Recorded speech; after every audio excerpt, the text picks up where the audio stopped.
par quartier, visite virtuelle. Avec Bien ici, projetez-vous vraiment dans votre recherche IMO. Good Morning Business, Business Today. La filière voltaïque qui est victime de son succès, la production dépasse largement la demande, ce qui entraîne un effondrement des prix. On va en parler avec Xavier Daval qui est en ligne avec nous, vice-président du syndicat des énergies renouvelables. Bonjour. Bonjour. Pourquoi est-ce qu'on est en situation de surproduction ? Est-ce que la raison, elle est, structurelle ? Est-ce qu'on a trop installé de panneaux solaires en Europe ? Ou est-ce que la raison, elle est conjoncturelle, c'est-à-dire qu'avec le réchauffement climatique, on a davantage de périodes d'ensoleillement ? Non, alors il y a beaucoup d'exagération sur les deux. En fait, il est normal qu'en été, il y ait plus de soleil qu'en hiver, et donc effectivement qu'on puisse avoir une petite congestion. Mais pour moi, le vrai problème, il vient d'abord qu'on est en train de changer de monde. On était dans un ancien monde dans lequel tous les systèmes de production étaient pilotables, et on va rentrer dans un monde dans lequel on va se dépendre beaucoup plus de ressources naturelles qui, eux, ne le sont pas. Ce qui veut dire qu'il va falloir qu'on change aussi nos usages. Et qu'à partir du jour où la demande deviendra plus flexible et non pas calée sur des vieilles habitudes, la demande et l'offre s'équilibreront et ces problèmes de congestion vont tendre à disparaître. En tout cas, pour l'instant, on a un déséquilibre et ça a une conséquence directe sur le prix de l'électricité. Forte baisse, parfois même négatif. Pourquoi c'est un problème dans un contexte où les particuliers, les entreprises sont confrontés à une hausse des prix de l'énergie ? Pourquoi c'est un problème si les prix de l'électricité sont en baisse ? Alors, c'est un problème. En fait, c'est vu comme un problème et c'est alarmant, mais comme toute rupture, quand on change les habitudes des gens, elles inquiètent. Aujourd'hui, nous sortons d'une époque pendant laquelle, spécialement en France, nous avons vécu à l'abri d'une électricité pas chère et continue. Et nous sortons d'une crise l'année dernière principalement où, parce qu'une partie de notre système de production était en panne, nous sommes devenus excessivement dépendants des autres. Nous aurions pu ne pas être confrontés à la crise qui touchait les autres pays parce que nous ne sommes pas dépendants du gaz autant que ça.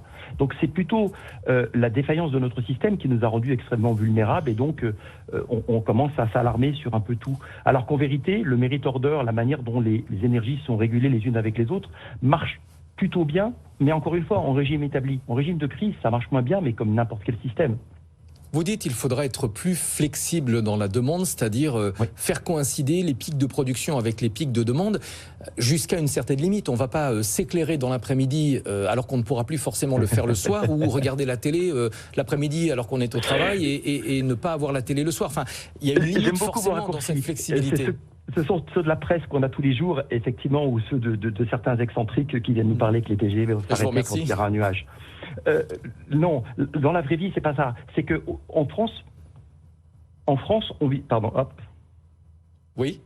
Oui, pardon. On vous entend. En France, on vient d'installer des compteurs intelligents qui permettraient, par exemple, aux usagers de bénéficier d'une électricité moins chère au moment où elle est excessive. Ça permettrait à ce moment-là d'inciter les gens à mettre leur machine à laver à cette heure-là ou de charger leur voiture à cette heure-là, etc. Or, aujourd'hui, on ne fonctionne pas comme ça. On est toujours avec... Je comprends, mais sans tomber dans l'excès, il y a une partie de la demande qu'on ne peut pas modifier. On peut effectivement programmer sa machine à laver au moment des pics de production. On peut recharger sa voiture au bureau au moment des pics de production. Mais il y a une partie de la demande qui ne peut pas changer, qui est liée à notre vie. Mais bien sûr, mais simplement il faut comprendre qu'en France, nous avons été éduqués dans un mode de fonctionnement dans lequel on nous a appris qu'il fallait consommer la nuit. Et nous sommes le seul pays d'Europe à le faire. Oui, c'est vrai aussi. Et donc à partir de là, les usages peuvent évoluer, et notamment, j'en veux pour exemple que quand nous, dans mon entreprise, nous accompagnons des entreprises qui décident de faire de l'autoconsommation et de se doter de panneaux solaires. La première chose qu'elles font, c'est qu'elles revoient leur process, puis elles se rendent compte, par exemple, que le broyeur des déchets qui tournait à 6 heures du soir, maintenant ils le font tourner entre midi et 2. On peut effectivement s'adapter. Est-ce qu'il n'y a pas d'autres solutions ? On dit souvent que le chaînon manquant des énergies renouvelables, c'est le stockage d'électricité. Il existe. Nous sommes le pays d'Europe qui a la capacité de stockage la plus importante. Nous disposons, et nous avons... La France a un incroyable talent. Nous avons construit un système nucléaire avec 75% de nucléaire, ce qui est énorme. Aucun pays au monde n'a ce niveau de pénétration du nucléaire. Et nous avons réussi à le dompter en maîtrisant les fleuves et le stockage hydraulique, par exemple, en inventant les tarifs jour-nuit, en appelant les usagers à utiliser des cumulus pour stocker l'énergie, etc. Donc on a su faire ça. Et donc aujourd'hui, la problématique n'est pas d'avoir des générateurs constants comme le nucléaire, mais des générateurs variables comme les énergies renouvelables, solaires et éoliens. mais c'est juste déplacer l'équation. C'est pas si différent que ça. Mais est-ce qu'on peut augmenter encore ces capacités de stockage pour peut-être avoir de plus en plus d'énergie décarbonée, d'énergie renouvelable? En France, vous l'avez dit, on a un système hydraulique très développé. Il y a notamment le barrage de Grand Maison, près de Grenoble, qui permet de stocker l'électricité sous forme d'eau en remontant l'eau pendant les périodes de forte production et en faisant descendre l'eau du barrage pendant les heures où la demande est forte et la production plus faible. Et les experts comme moi, qui sont parfaitement avisés, savent que, par exemple, pendant les séquences d'heures négatives, dont on nous dit qu'elles sont la faute des renouvelables, et sans doute, peut-être, et c'est pas très grave. Qu'est-ce qu'on fait? Eh bien, on rachète de l'électricité à prix négatif pour remonter de l'eau dans les barrages.